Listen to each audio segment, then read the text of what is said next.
Welcome to Corrective Consciousness episode 267, the podcast where we explore the inanity of pop culture. I'm your host, vysethebold, and this is... Lotus Prince. And Fakafon. And Friday Frost, oh man, Stompy, and the rest.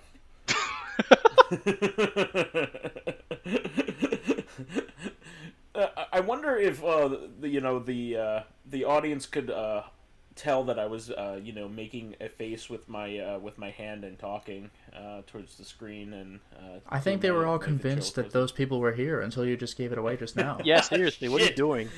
You're breaking the magic, man. I blew my ruse. But we got another wonderful show here, and I really wanted to talk about this because unexpectedly, all of us have some experience with Dungeons and Dragons. I thought it was actually like one of these days I wanted to talk about my experiences, but I didn't realize that Lotus is actually like in an active campaign right now, and Fakafon actually has some well-traveled experience as well, so it's like the perfect thing for us. But excellent. I never was a big Dungeons and Dragons person back when in high school, because I back then the friends that I was with were really into Magic the Gathering, so I played Magic the Gathering, and I was like, I kind of want to get into this other TSR stuff back in the day. It was made by the same company, so it was like Wizards of the Coast stuff, Yeah. So I did kind of want to do it, but the thing is about Dungeons and Dragons is kind of like any big project, even though this is like a big fun thing, you have to have like motivation, and a couple key parties need to be extremely motivated to get everybody together. Yeah. On a regular basis and keep it going. And the Dungeon Master in particular needs to really enjoy what they do and keep it going. Because they are providing a kind of an experience for everybody involved, and kind of want to make it fun for everybody involved and tailor it to everybody. But I just find it fascinating because I don't know if a lot of people know this or not, but Dungeons and Dragons is basically the father of all role-playing games, basically. I can't think of like a single thing that like we call an RPG right now that isn't descended from Dungeons and Dragons in some way. Yeah, even Baldur's Mass Effect. That is a lie. All of that's a lie. But yeah, Baldur's Gate. It straight up has D&D branding on it. Exactly, completely different. The freaking campaign from D&D. Yeah, no, Ravenloft is not related. Yeah, exactly. But yeah, like gaining levels and like the kind of like level gaining and abilities and going against monsters and all their levels and armor classes and all that stuff And stats as well. is descended from D&D, which is descended from Tolkien before that. So but it's just pretty cool, and it's kind of funny now that I'm reading like the Lord of the Rings. Fans with keen eyes will know that I'm reading Lord of the Rings, and Lotus just reread it. It's like outright theft, like some of the stuff, like Yeah. They specifically couldn't put hobbits in there, but they put halflings, which are Yeah, hobbits. Basically and they the still have elves being forest people and dwarves being underground cave people. Yeah. I mean, like, orcs and goblins and all that stuff. Like that's Yeah. all. It's all from Tolkien. Like before that, the folklore kind of stuff. It was definitely from Tolkien. So, but it's really interesting. So, but I didn't get into it till recently. So I kind of wanted to give you guys some some of the floor here, because I think you had some experience before I did, and then I'll add my piece. Sure, who wants to start? Yeah, you could go first. Oh, I have a lot to say. Well, I'll start with I have been in like a few campaigns. I even DM'd one, and to be honest, I've only ever finished one because most of the time it falls apart for whatever reason. Yeah. So the only campaign we ever finished lasted for like 3 or 4 years. It was a pretty long one, and it was also the campaign which I played the most characters because there was only one death, which was one of my characters, and everybody else survived. But every time one of my characters would like have a reason to leave or to not pursue like the main objective. So we started off the game. I had a bard, and yes, the stereotype of having like 1,000,000 charisma and trying to seduce everyone. That was me, Sure. of course. that sounds on brand. It's pretty on par for me. But yeah, using charisma to get out of situations was something I actually didn't do a lot in my previous games. I was usually more like I'm gonna make a fighter and just hit stuff. So that was cool. So like you weren't a barbarian, like a straight up brain dead barbarian, huh? Not this time though. Yeah. But yeah, so like using things like taunting enemies or using bluff to get out of situations or using charm spells to like gain allies from enemies or like modify like a combat to my favor. That was pretty cool. The problem was with this character, not with the players, but with the characters themselves. Two of the characters were incompatible. So my bard and the paladin were always at odds for whatever reason. So like the things we needed to do or the characters we wanted to save or not, to like ethical dilemmas. Sure. Wow. Because the paladin was very like incredibly like virtuous to a T. So like here's an example. My character was more versed in like charms and hypnotism. So eventually we managed to rescue a person who was he was a bad guy, but he was being hypnotized. And the really funny thing about this is the way we got it to rescue him was because we pretended to be the bad guys and then turned on him. And that snapped him out of his hypnotism because like, oh wait, these guys are not my friends, and that snapped him out. Huh. Nice. So, Wow. So after the fight, that's some of the more just real quick. That's some of the more fun stuff for D&D for me. Like it's satisfying to beat enemies in a fight, but I really enjoy thinking around a problem. yes, Yeah, that's finding also a my favorite creative thing to do. solution and then the dungeon master like totally like rolling with it. I love Even if that. it's for a fight, like just being clever about it is just entertaining to me. It's always that's what's cool about D&D. It's like it's not just like, well, okay, roll your numbers and hope you kill. It's like no, sometimes you can either avoid a fight or you can like change the tide of the fight to your favor, like in a different way. It's pretty cool. Well, Yeah, the well, thing is, and you they're all- can't even rely just on like your pure strength because you can roll a 1. I mean, like, Yeah, and No, then I you're was going to screwed. mention something like that. Like, I mean, I learned this when I was playing Suikoden, because with most RPGs, it doesn't matter that much, just have good stats. But Suikoden was the first game in a while where I realized I couldn't just level and then mash X until the enemies fall down. Like, I actually needed to think about battles after a point. I was like, Yeah, oh. yeah, because eventually it gets to that point where it's like, okay, the enemies are gonna try to be a little bit more clever than you, so you have to, Yeah. you kind of have to start to outsmart them as well. But yeah, so I think the tipping point for both characters was at that point when we rescued that guy who was being hypnotized. He was like, "Oh my gosh, thanks for like saving me." And the paladin, of course, was like, "Yeah, well, you did evil things, so we're just gonna kill you." And we're like, "No, no, no, no, no, no! He was being hypnotized." So at that point, my character was like, "Listen, I can't work with this like belligerent, like just do-gooder of like extremes." So eventually, that character left the party to do his own thing. It was pretty cool. I think he settled down in the city and actually opened a theater. That was really like just a nice conclusion. And the character I did after that was playing this barbarian because I was like, all right, I need to create a character that's going to be less at odds with the party, so just someone who's going to be the muscle, which I did. Oh wow. But this time, so the character was just like this big dude who was like, he had a big axe and he was just like. He'd always be like, so do we kick their ass or what do we do? And everyone's like, wait a minute, we're going to try and fix this the other way. I'm like, all right, fine. The tipping point for that character was pretty funny because him and the mage were getting angry at each other because they were getting at odds as well. And the tipping point for that is we entered a dungeon and the paladin guy actually got knocked out. And I was like, oh shit, we need to take care of him.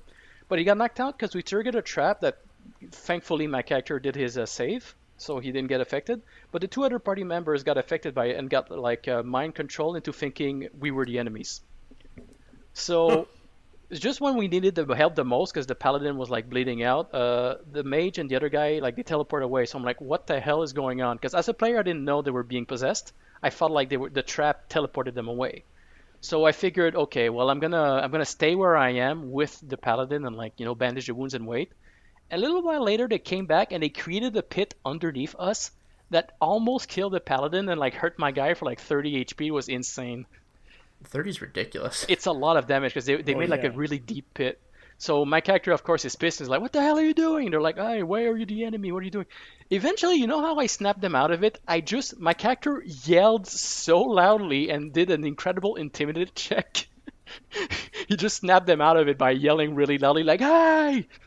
Oh, so like Hulk waking up Tony Stark at the end of the Avengers 1, Yeah, pretty much. just yells at him. Pretty much what happened. So at that point, my barbarian was like, "Why the hell did you attack us?" And one of the guys just answered, "Oh well, I heard a voice that you were evil."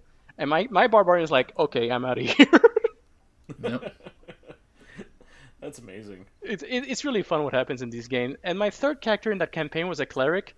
He didn't last very long because, very unfortunately, he rolled a really bad initiative roll and received 4 fireballs in a row and died. Well, So the last character I did, the DM was pretty cool. That's an important thing. I don't know if everybody knows this, but like your character just straight up dies. Yeah, they in die. Dungeons and Dragons, yeah. Because you can be pretty lucky and like usually like get out of battles like pretty much scot free or like do some really good strategies to get out of there. But if you're unlucky and you end up receiving 4 fireballs and have like no protections against fire, you're a pile of cinder on the ground, man. There's nothing you can do.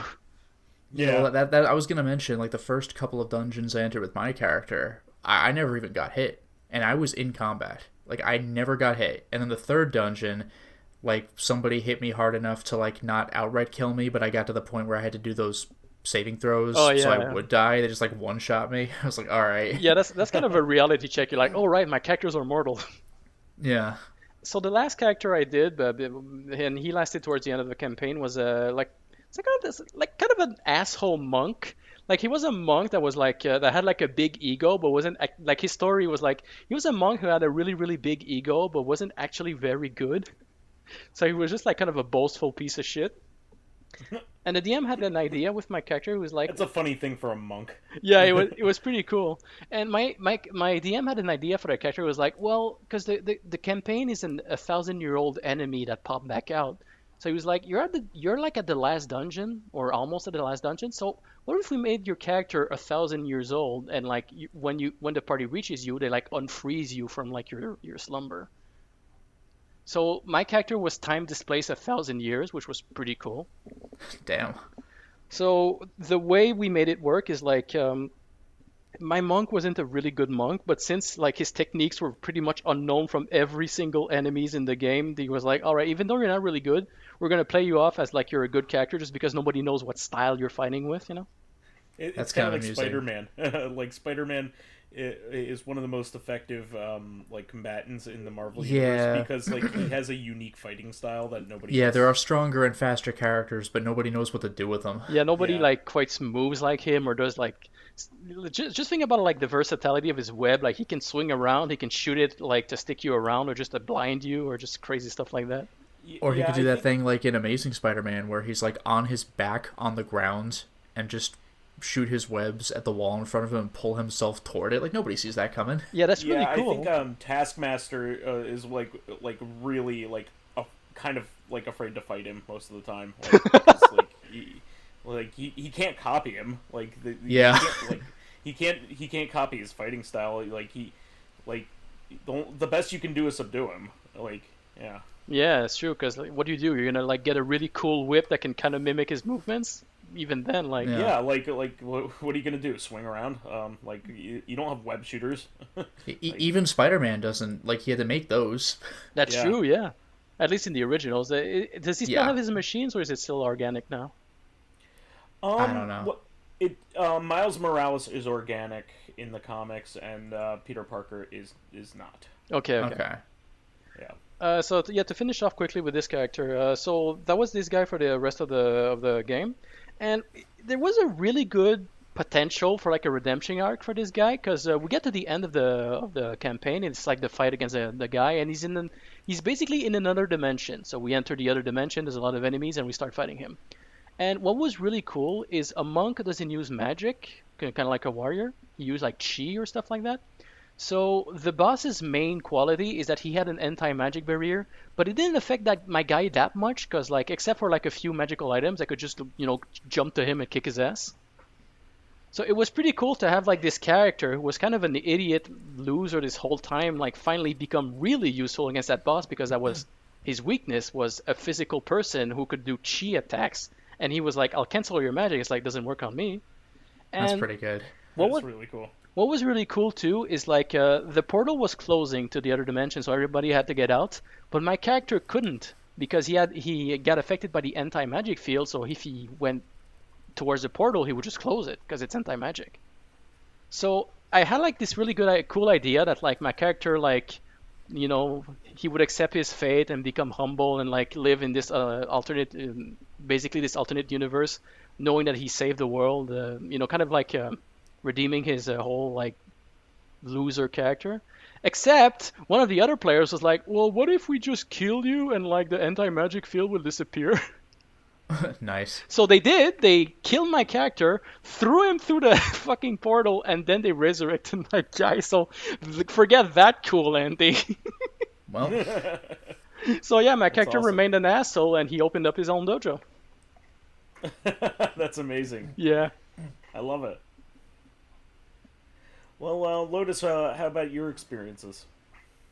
well, all right. I have a degree of experience with Dungeons and Dragons. I mean, like I dabbled in it in middle or high school or whatever, but we would only play like a little bit very casually for an afternoon and then forget about the campaign because there's no way we're keeping up with that stuff when we're that young, and we can't even drive ourselves to our friends' Yeah, houses. Yeah. seriously. But I started playing a dedicated campaign a couple months ago with some people I know online, and that's been engaging. I play a rogue because that I'm just gravitated toward those characters. I like the nimble, high charisma, clever characters. So my strength is competent, but my hit points and armor are not so much. But what's been amusing is that when you make a character, you start with an alternate language.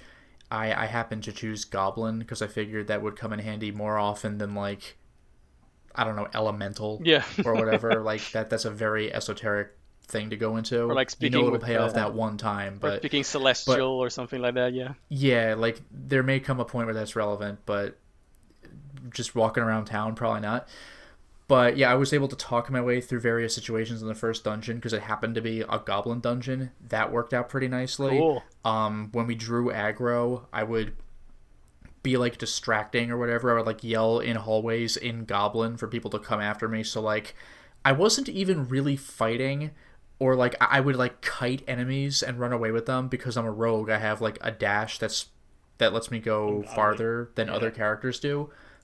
So like I'm not even really putting myself in danger. Like nobody's swinging at me, which got my other party members a little irked. Like not even the characters, like the people. But at the same time, I'm drawing aggro like away from them, so you can't get too mad. And if I find an attack of opportunity, then I'll do sneak attack and do surprising amounts of damage for a rogue.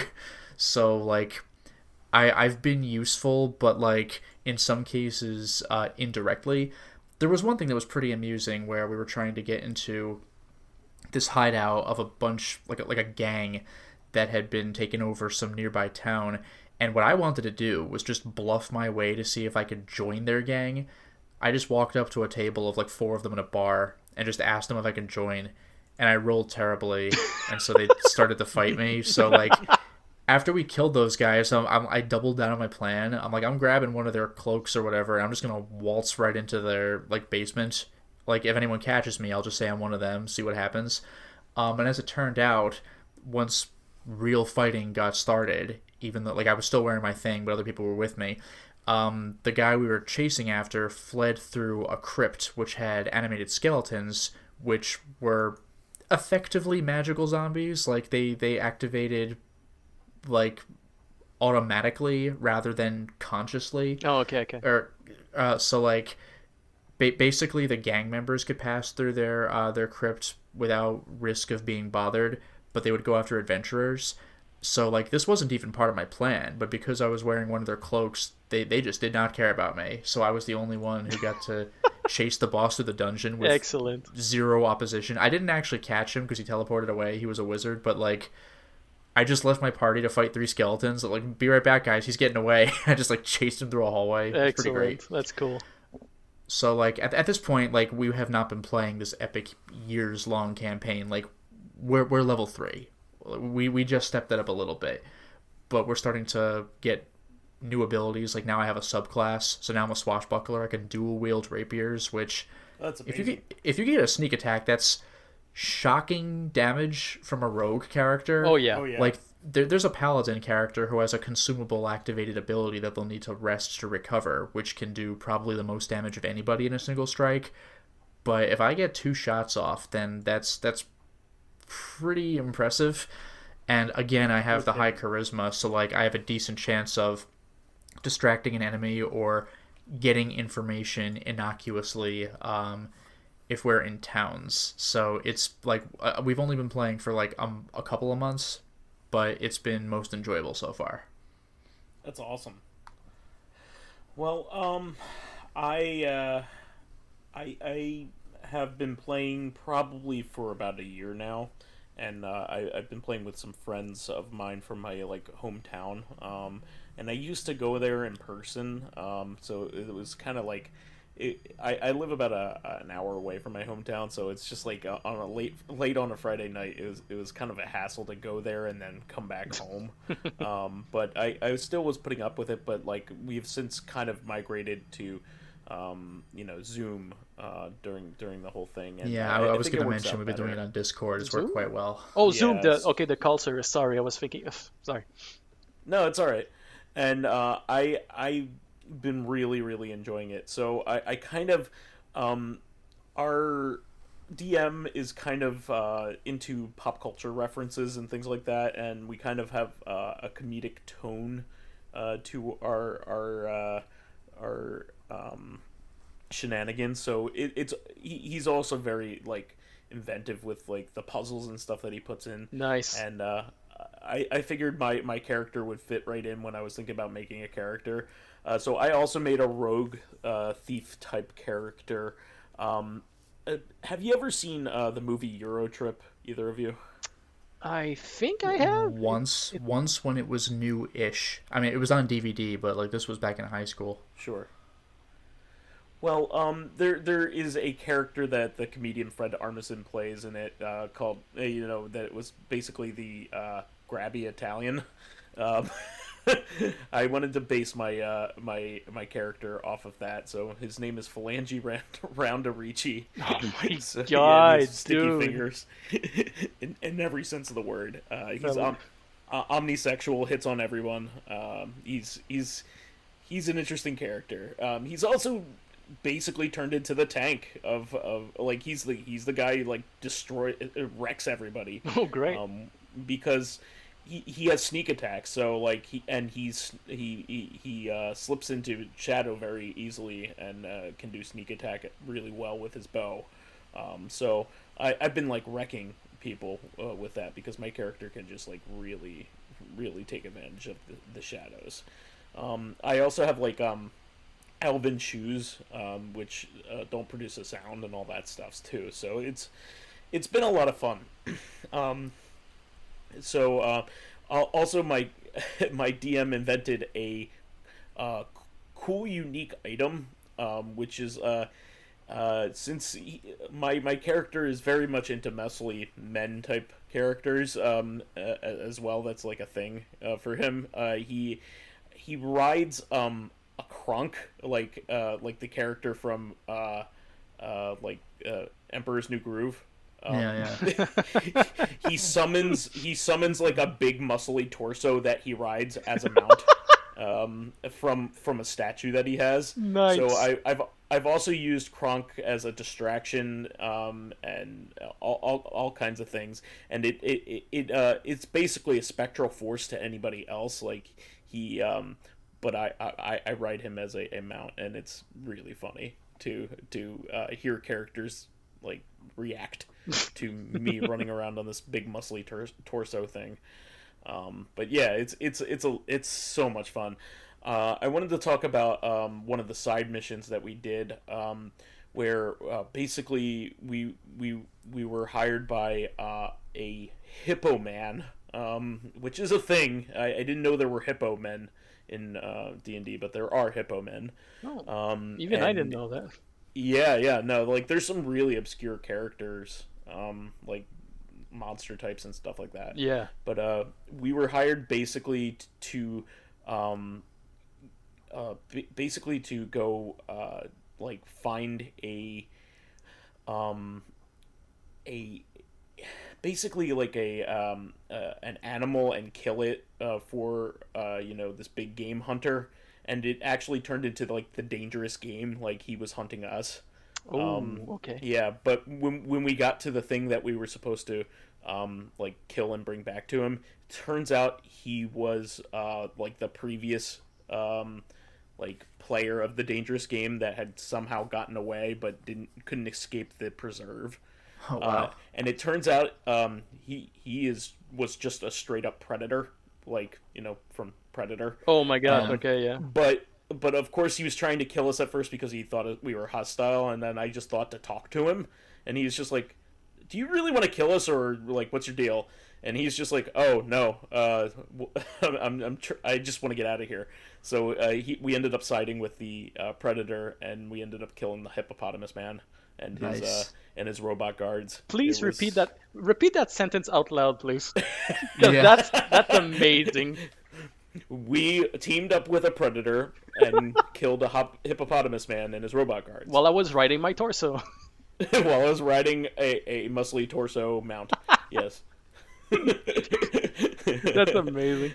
It was a lot of fun. We also had one mission where what's cool about him is he does things to kind of amp up our characters. Like he'll have like a night where we just go through the town and like we can go shopping, or we can earn new abilities by participating in some of the things that he had set up.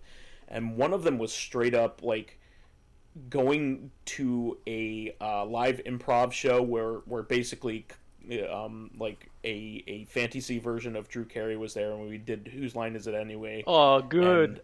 And we had to make our own verse of the hoedown in order to gain the ability that like a performance ability, which was a lot of fun. That's and awesome.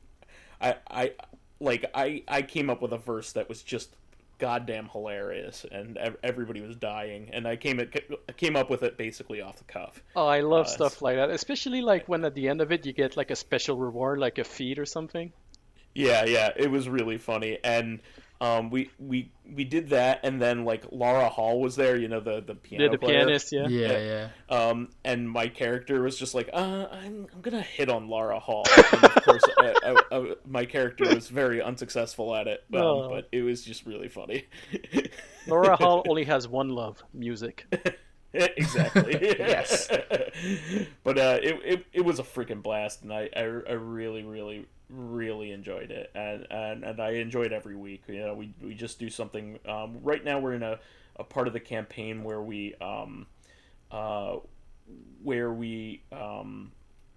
are basically going through like a series of trap rooms, and like an escape the room type kind of stuff, and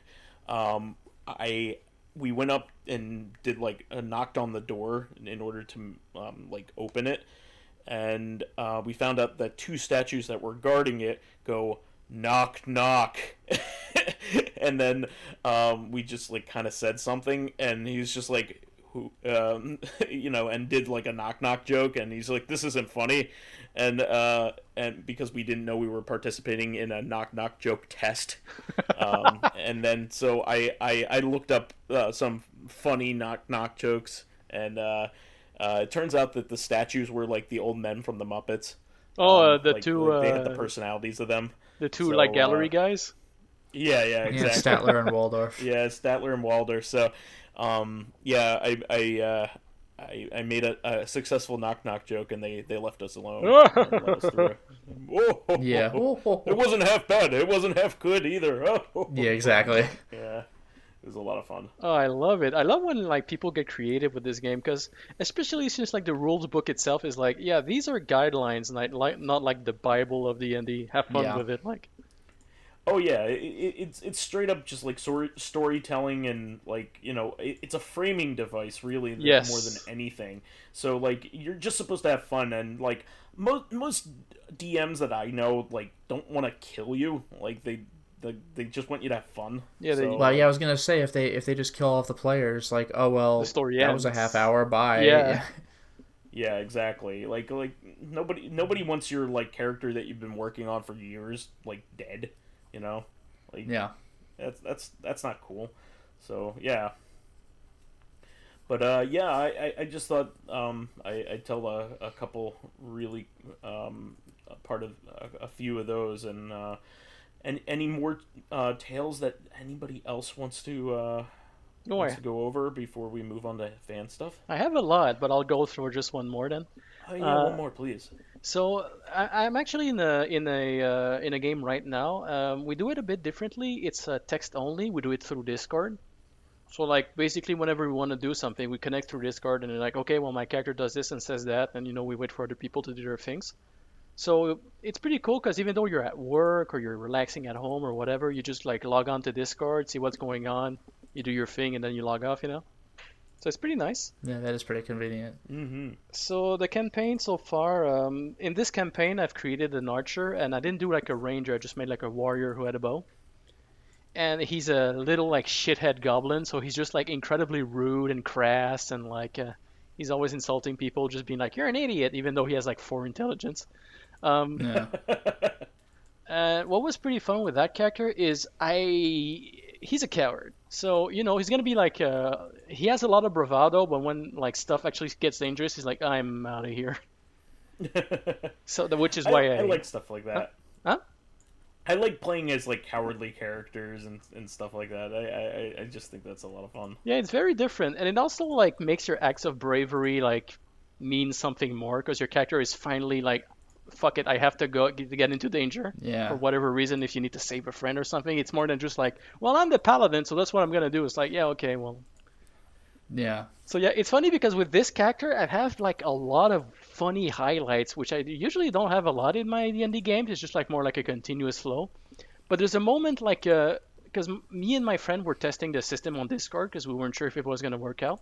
So the very first instance was just me and the DM, and we had like a mini campaign before the story actually started.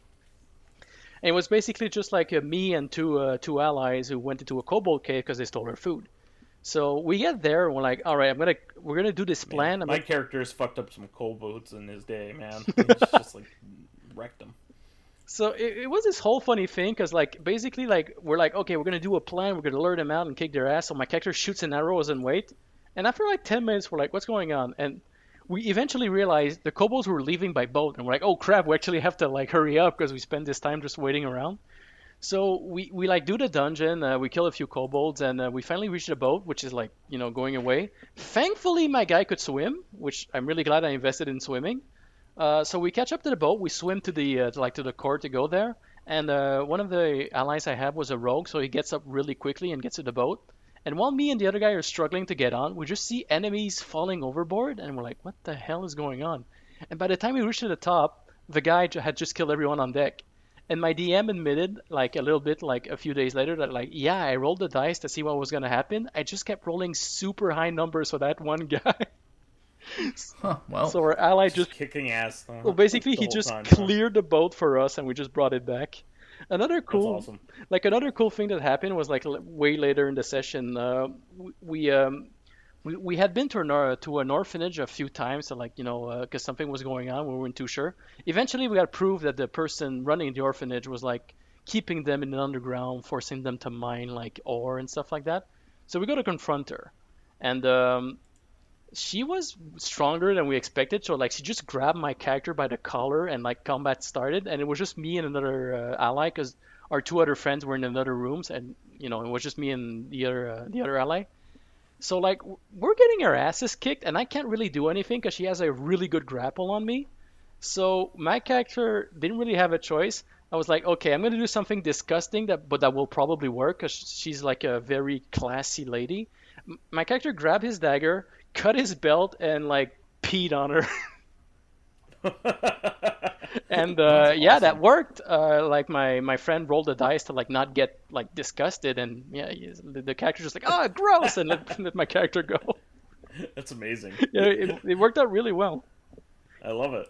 That's what's fun about playing like just a crass character. You're like, you know what? He's the kind of character who would do that. That's awesome. I have a few more like that, but I don't want a podcast to last for like 2 hours.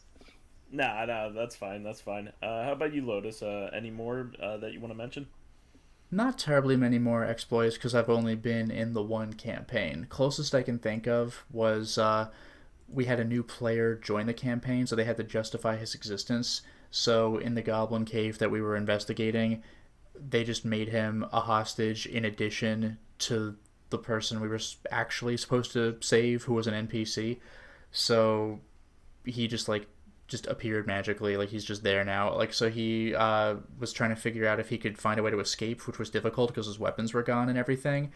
Meanwhile, we had come in through an earlier part of the cave. We'd seen where the boss was chilling out, and we'd heard what his name was from the guards in front of the cave. So I just, like, we can kind of see into the room where the hostages are. There's like 6 or 7 goblins just like hanging out there idling because they don't know anything's wrong. So from around a corner, from a hallway, I just call out in Goblin, like, the boss wants like this one particular hostage, and I rolled well. So the boss goblin of that local area was like, all right, do what he says. So like 2 goblins just carry him to me. So like now we have to fight only 2 goblins and not however many. And they just gave us the hostage, like they just got him out of the room. So once we freed him, one of us tossed him one of our weapons to borrow for a little bit, and now we suddenly have a new party member against a slightly reduced amount of goblins in the room. So that was most convenient. Smart. That's when talking can be useful. Yes. Yeah. That's amazing. I love stuff like that. Well, shall we move on to fan stuff? Sure. Why, sure. We have a couple comments. Dracologist says, I would call Axiom Verge 1 visuals more alien since it's on an alien world. AV2 plays on Earth if the trailer's correct. And then, in addition, for a weird peripheral, there was the military helmet with force feedback so you could feel headshots. I've never heard of this. I'd like to know what that was for. That's straight up crazy. Yeah. And then John R. says, soon gaming toilet paper will be a thing. I say it is. It's called toilet paper. I don't know. Yeah. And then for our question, Stranga Games says, I have another question for you for next podcast. Have you guys seen the PC mod of RE2 during the storm? And do you think the style of gameplay would survive well in today's market? There's currently a new Resident Evil style game about to be released called Tormented Souls. I think that's what it's called. And it looks quite impressive.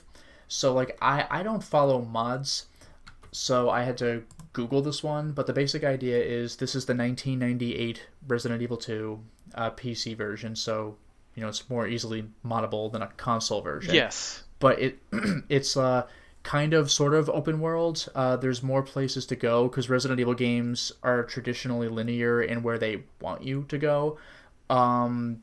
There'd be relatively fewer enemies than you may expect, but they may be stronger than you'd think. Branching narratives where choices can affect the story. A sort of internal clock, so you can be locked out of quests if you wait too long, and certain things open up if you wait long enough. Inventory management could be important. You might need to lock a door behind you to keep enemies out from chasing you because enemies can go through rooms now. So they've clearly put a ton of effort into this mod. So it sounds like it's a way of breathing new life into an older property. So could this kind of thing survive in today's market?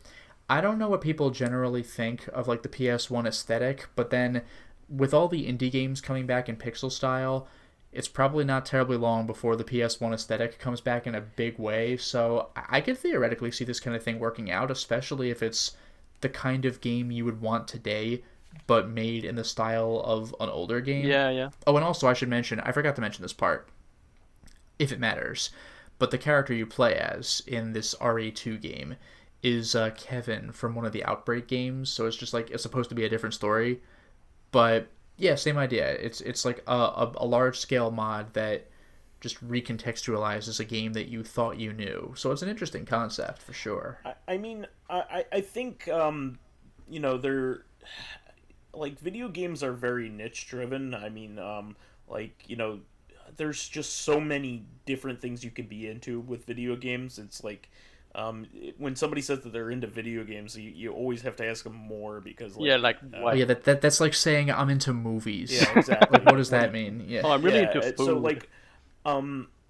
like Lotus and I follow this, the haunted PS1 demo guys that come out on itch.io on Twitter. That aesthetic is alive and well. Alive and well.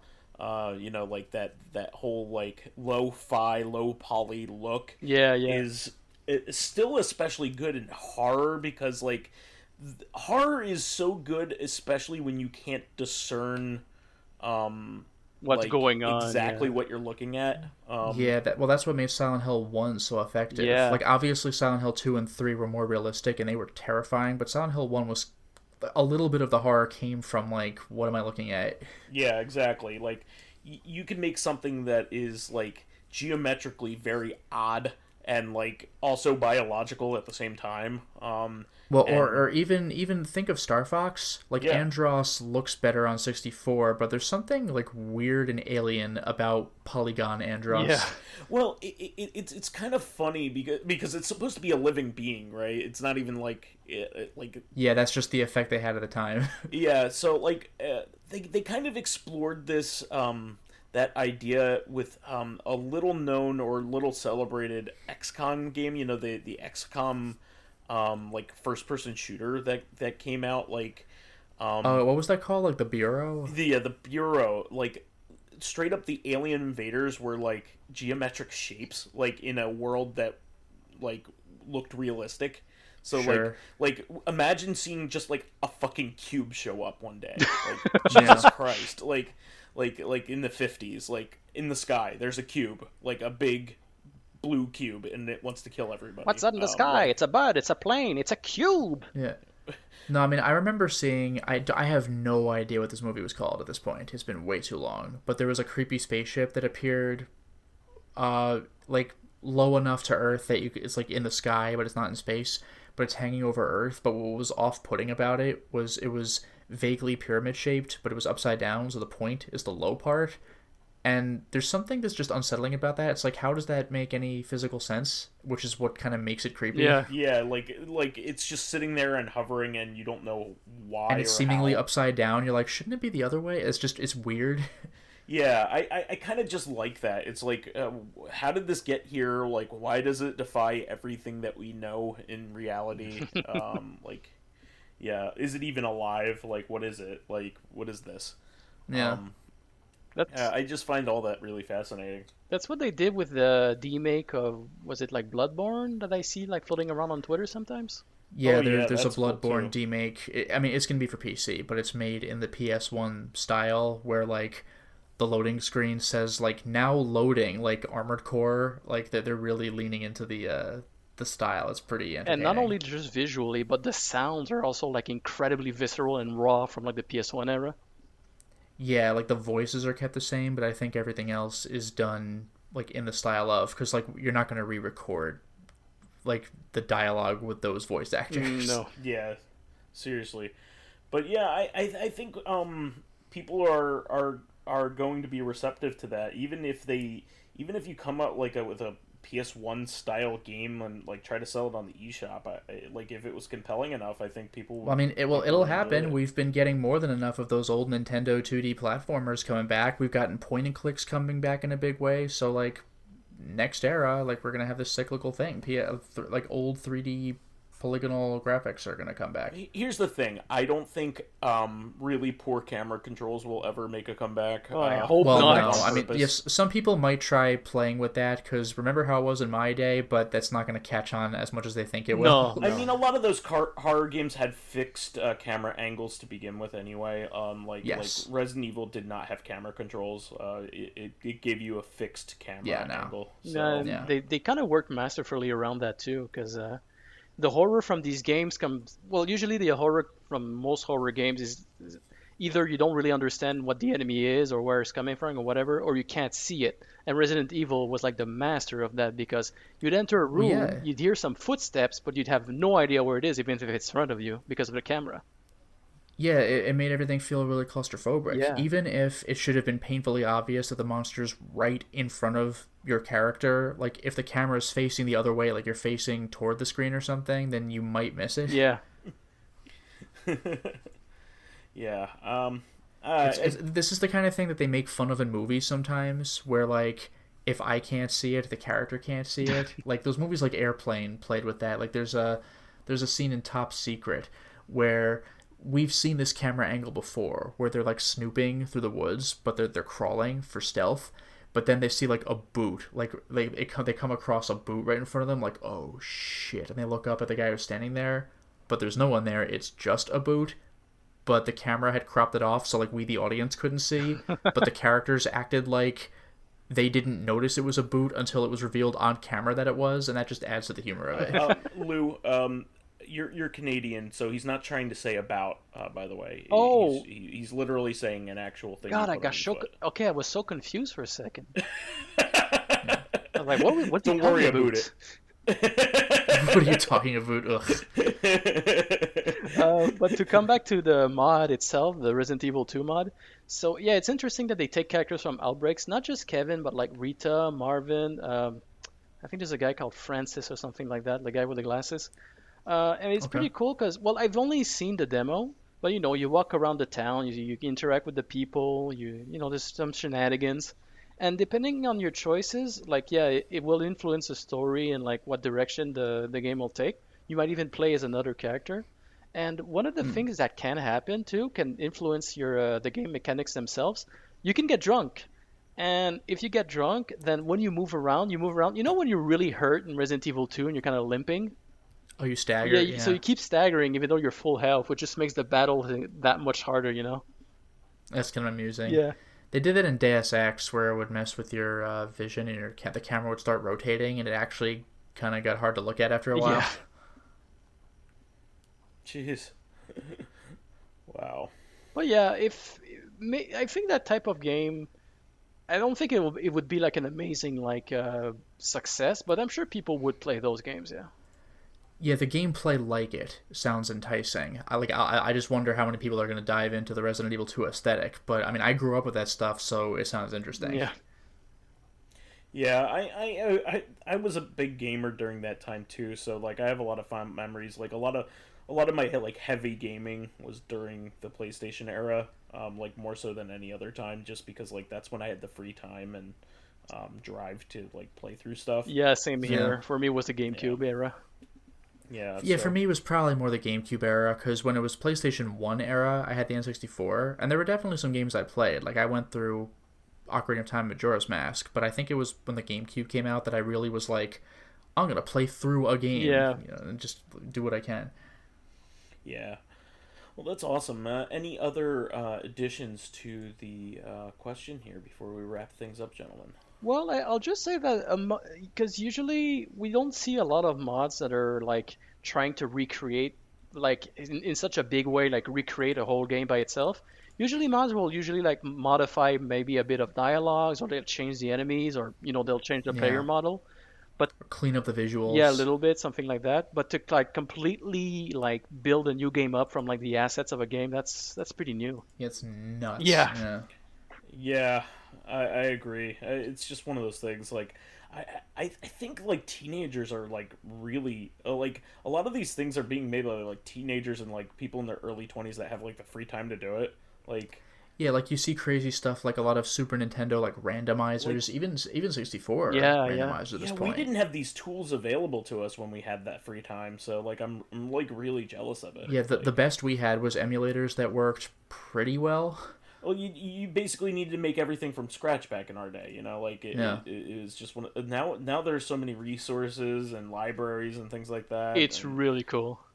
yeah, I just love. I'm jealous and like it's just warms my soul on top of it though. It's really really cool, and I'm really happy that we live in a world where people younger than us want to make like PS1 style games. Yeah. It's It's freaking nuts. yeah, it's freaking stupid. But Back in I our love day, it. you needed to be like part of a developer studio to even think about that kind of thing. Yeah, that's Yeah, true. exactly. Huh?